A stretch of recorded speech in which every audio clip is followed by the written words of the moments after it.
Now to the crisis in Iraq. President Obama says he is sending advisors, not combat troops, to help support the Iraqi government. But he's not ruled out military action. CBS 2's Dick Brennan here now with more. Dick? Well, Maurice, the president says the situation in Iraq is dire as terrorists sweep through the country and threaten the capital of Baghdad. Iraq's leaders have asked for U.S. airstrikes, and they still remain a possibility.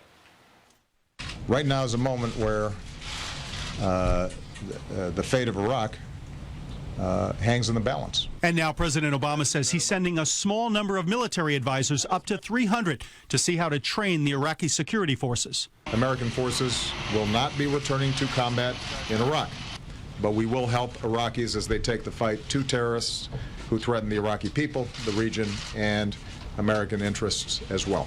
But the president did not rule out the use of force in Iraq. Senior administration officials say airstrikes are still a possibility. Going forward, we will be prepared to take targeted and precise military action if and when we determine that the situation on the ground requires it. But military experts say right now we're probably not ready to strike with air power. The air power was only effective if we know the targets that we're going to hit. And I think we have no coordination with the Iraqi military right now. We have no people that are working with them. We have no idea what the target environment is. Even before the president spoke, the House Speaker blasted the administration, saying it's known for months about the trouble in Iraq and that terrorism has spread all around the region. As you may recall, after the last election, I said that I hoped that the president would seize this moment and take the lead.